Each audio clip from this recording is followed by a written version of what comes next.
Unaangalia Baba Sam the King Tanzania TV channel. Kwa maoni na ushauri tumia namba zifuatazo: 0752732515. Baba Sam the King.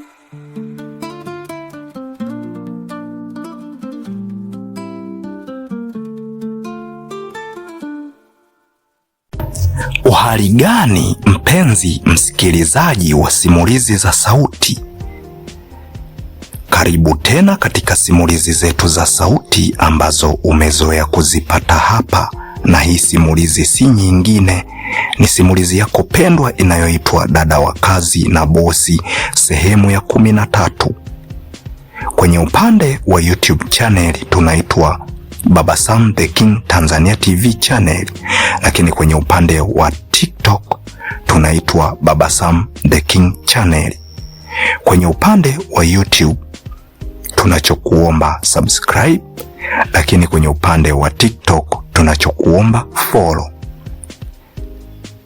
Lakini pia kwenye mitandao yote tunachokuomba like, share, comment ili tuweze kupata mchango wa mawazo yako. Sasa tujikumbushe sehemu ya 12 tulipoishia. Tulimuona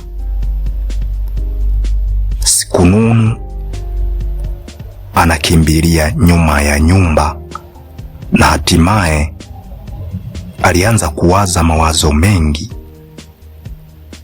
na baada ya kuendelea kuwaza mawazo mengi, akili ilimtuma achukue begi lake na kuliweka katika msingi wa nyumba hiyo ya kifahari, na akapiga magoti na kuanza kumuomba Mwenyezi Mungu ndani ya dakika 40, na hatimaye akaamua kulala hapo hapo chini kwenye mchanga. Na isivyo bahati, mvua ilianza kunyesha kubwa sana, kiasi kwamba hiyo mvua ilisababisha vitu ambavyo vilivyokuwepo katika begi la Sikununu vikaharibika kweli kweli, na simu yake ile ikawa imekufa. Sasa nikukaribishe katika sehemu ya 13, tuendelee kuidadavua simulizi hii ili tuweze kujua ni kitu gani ambacho kilitokea. Baada ya mvua nyingi kuendelea kunyesha, Sikununu alianza kupatwa na baridi kali sana. Akaanza kulia, lakini pasina msaada wa aina yeyote uliopatikana. Alilia mno, lakini hakuweza kupata msaada. Sikununu alilia. Aliamka na kusimama huku akiwa anatetemeka kwa baridi kali ambalo lilikuwa linampiga kutokana na mvua hiyo ilivyokuwa ikinyesha. Alijaribu kwenda katika kale ka msingi, huenda anaweza kakaa kwamba maji hayawezi yakamfikia. Kumbe hapo ndo hatari kabisa, kwa sababu bati zilizokuwepo kule juu kwenye paa la nyumba zilikuwa zinaleta maji na kumimina hapo hapo kwenye hako ka msingi. Hayo maji yanaanza kutembea kuelekea kwenye mteremko. Maskini ya Mungu alichukua lile begi namna jinsi lilivyo, akaliweka mgongoni, kwa sababu yeye mwenyewe amesharoa chapa chapa. Akashindwa namna ya kufanya. Alianza kutetemeka akiwa mwenyewe hapo hapo, pasina msaada wa aina yeyote. Alilia sana na akajilaumu. Ni kitu gani ambacho kilimwambia aende mjini? Na wazazi wake watampata vipi? Simu imeshakufa, itakuwaje? Akaanza kujiongea kutoka katika hiyo nyumba na kuanza kwenda pengine katika nyumba za hapo jirani, kama anaweza akapata nyumba ambayo kidogo inaweza ikamstiri na baridi alilokuwa nalo akiwa anatetemeka. Aliumia sana, alienda huku akiwa analia. Baada ya kufika katika nyumba jirani, aliona kuna sehemu ambayo pale pale nyuma ya ile nyumba ya jirani, akaona kuna kibanda fulani hivi ambacho kilikuwa kimetengenezwa, ambacho pia hicho kibanda una uwezo wa kukinyenyua na kuondoka nacho. Kimetengenezwa kama kagari fulani hivi. Hapo ndipo ambapo aliamua kujaribu kutazama kama endapo kina mlango. Aliuona mlango na hatimaye alifungua, akaingia humo ndani, akatulia, akaurudishia mlango kama jinsi ulivyokuwa, na hatimaye akatulia humo. Alipiga usingizi kisawasawa, kwa sababu hapo tena mvua ilikuwa haimnyeshei, ingawa bado anaendelea kutetemeka akiwa ndani ya hicho kibanda. Alitetemeka sana, alilia sana na kujilaumu sana. Ni kitu gani ambacho kilimfanya yeye akaja mjini? Kumbe fadhila yao ni hiyo. Aliumia sana. Na baada ya kupiga usingizi, baada ya kufika mida ya saa 11, alisikia mtu akiwa anakuja. Kutokana na kwamba alikuwa ameishiwa nguvu, hakuweza kuamka. Kwa hiyo aliendelea kutulia ili aweze kusikia ni kitu gani ambacho kitakachotokea. Sikununu alikuwa ameshajikatia tamaa, akawa nawaza kama endapo ni kufa ni bora afe tu. Akiwa ameendelea kulala katika hilo kibanda na begi lake akiwa amelipaki humo, kwa sababu hilo kibanda watu wanaweza wakaingia hata watu 5 na wakaendelea kupiga stori humo ndani yake. Na lilikuwa linanyenyuka, sema tu huyu bwana namna jinsi alivyolitengeneza, huku chini lilikuwa na tairi. Kwa hiyo kilichofanyika, alikuja moja kwa moja akalifunga kwenye bajaji yake ya mizigo, na hapo hapo akawasha bajaji ikaanza kutembea. Manake lilikuwa ni banda lake ambalo huwa anaenda kujaza pumba kwa ajili ya nguruwe. Yeye alikuwa ni mfugaji wa nguruwe.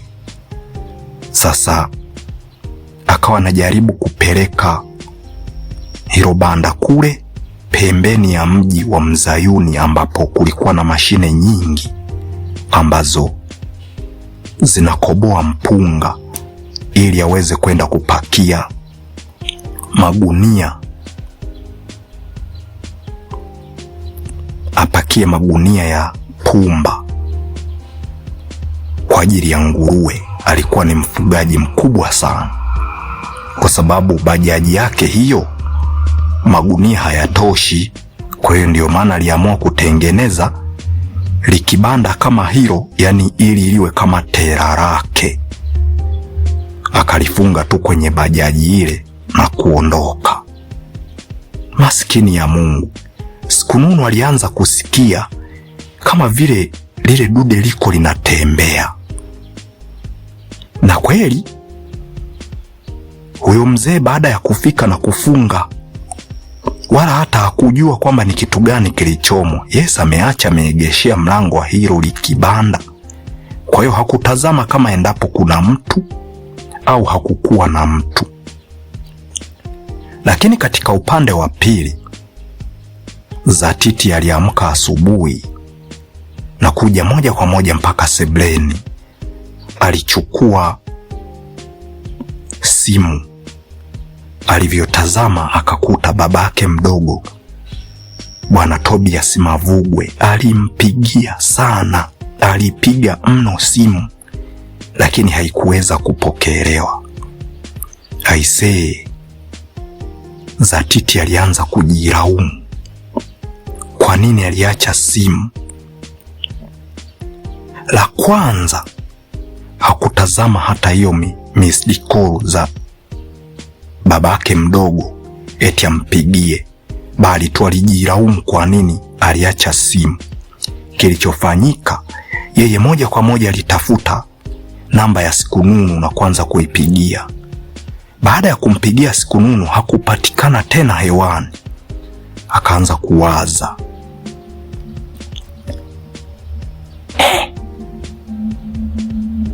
sasa kama mama mdogo na yeye kwenye simu hapatikani, nitafanyaje mimi? Na wakati walikuwa wamemdirect aje kwangu, sasa ndo hapatikani kwenye simu. Hapa nafanya nini? Na nitampata vipi sasa? Nitampata vipi? Cha kufanya, huyu mzee ana pesa. Ngoja nisuse kufanya kazi humu ndani hadi amtafute mpaka ampate. Yesi ndo ameyaleta. Kaleta timbili kubwa sana mpaka huyu dada kaamua kuondoka. Sasa na yeye nampa adhabu, amtafute mpaka ampate. Mimi ni binti wa mjini sasa hivi, siwezi kukosa kazi. Nitaenda hata kufanya kazi sehemu nyingine. Pumbavu zake. Baada ya kuwa anajiwazia Zatiti mawazo kama hayo, hapo ndipo ambapo Mama Suzi alipoamka asubuhi na kuanza kumwelekeza Zatiti kazi za kufanya, lakini Zatiti alikataa. Mama Suzi akaanza kuingia kwenye mshangao. Kwa nini Zatiti ameanza kukataa kazi sasa? Haya mambo yamekujaje? Na aligoma kweli Zatiti. Hakutaka tena kufanya kazi. Alipojaribu kumhoji, akamwambia kutokana na kile ambacho alichokifanya mume wake jana hakikumfurahisha. Anaamua kweli kumfukuza mama yake mdogo. Kwa hiyo ina maana kwamba siku hiyo Mama Suzi atakaposafiri, basi inawezekana Mzee Fares akampa sumu Zatiti, kwa sababu kama ndugu zake wanakuja na ana uwezo wa kuwafukuza, je, yeye atakaa kweli kwa amani? Kumbe amekaa kwa amani kwa sababu Fitina Cosmas au Mama Suzi yuko humo ndani, si ndivyo? Kwa hiyo hafanyi kazi mpaka ahakikishe Mzee Fares anamtafuta Sikununu mpaka ampate. Na huo ndio mgomo wa Zatiti ambao alioutokeza au aliouleta.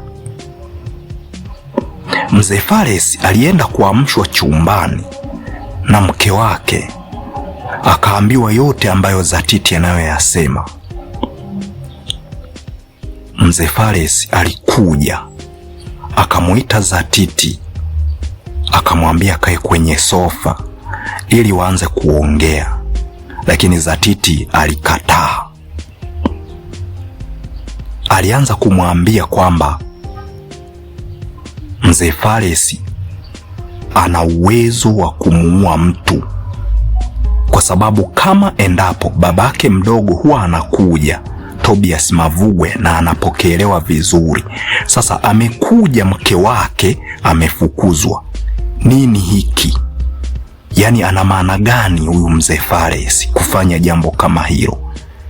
Hayuko tayari kuzungumza naye wala hataki kufanya kazi yoyote mpaka atafutwe ndugu yake, mpaka apatikane. Mzee Fares alitoka hapo moja kwa moja, jasho jembamba likiwa linamtiririka, akarudi chumbani kwake. Na aliporudi chumbani kwake, alifika na kukaa kwenye kitanda pasina kulala. Kaanza kuwaza, huyo binti atampata wapi? Mpenzi msikilizaji wa Simulizi za Sauti, sehemu ya 13 ya simulizi hii, Dada wa Kazi na Bosi, imeishia hapa. Kwenye upande wa YouTube channel tunaitwa Baba Sam The King Tanzania TV channel, lakini kwenye upande wa TikTok tunaitwa Baba Sam The King channel. Kwenye upande wa YouTube tunachokuomba subscribe, lakini kwenye upande wa TikTok tunachokuomba follow, lakini katika mitandao yote tunachokuomba like, share, comment ili tuweze kupata mchango wa mawazo yako. Mpenzi msikilizaji, tumeona Siku Nunu baada ya kuamka wakati mvua inaendelea kunyesha, aliamua kuondoka akiwa analia na kuelekea katika nyumba za jirani, baada ya kuangalia pale katika kale kamsingi kama anaweza kukaa. Anatetemeka kweli kweli, lakini hapati eneo la kukaa na kutulia ambako hakuna maji. Alipoangalia akakuta begi lake linaendelea kuloa kweli kweli, na hako kamsingi, paa la nyumba, bati zilizopo huko juu zinashusha maji kwenye kale kamsingi na yanazidi kutembea, yanaelekea kule kwenye mteremko. Sasa akaamua kutoka na kwenda katika nyumba za jirani, na penyewe akakuta ni mambo ni yale yale. Alipotazama pembeni akakuta kuna banda fulani hivi ambalo lina matairi, lakini pia unaweza ukalinyenyua kama unaamua kuliweka kwenye gari uondoke nalo, unaweza ukaondoka nalo, lakini lina tairi, na tairi hizo zilikuwa ni za chuma, kwa hiyo limetelekezwa hapo. Alipokuja akalitazama na kuangalia kama endapo lina mlango, alikuta lina mlango na akaingia ndani. Akarudishia mlango kwa sababu ulikuwa haujafungwa. Sasa amepiga usingizi mzito humo. Alipoamka saa 11 kakuta, yani baada ya kushtuka akasikia kama kuna mtu anakuja, na baada ya kukaa kwa muda mfupi akasikia lile banda liko linatembea, afu hajui linatembea kwa namna gani. Kumbe kuna mzee ambaye amekuja, ameliunganisha na bajaji yake ya mizigo, anaenda kuchukua pumba, na hakutazama kama endapo humo ndani kutakuwa na kitu. Lakini pia tumemuona Zatiti amegoma kabisa kufanya kazi mpaka mama yake mdogo huyu wa kuitwa Siku Nunu apatikane. Mzee Fares amekuja kumbembeleza, lakini binti kagoma kufanya kazi, na Mzee Fares amerudi chumbani, jasho jembamba likimtiririka. Amefika na kukaa kitandani na kuanza kuwaza, huyo binti atampataje pataje?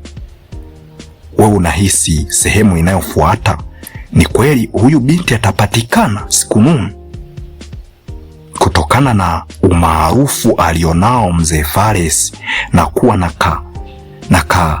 mtaa ambako wanapaita kwa Fares, hivi unahisi licha ya mali zote alizonazo Atamtafuta Zatiti mpaka ampate. Mimi nachokusihi, usiache kuifuatilia, fuatilia mpaka tone la mwisho, ili uweze kujua ni kitu gani mbivu na mbichi, mpaka uone ni kitu gani ambacho kitakachoendelea mpaka uko mwisho. Mimi ni Hasdi02 Baba Sam the King. Niseme kwa heri mpaka sehemu ijayo. Alamsiki.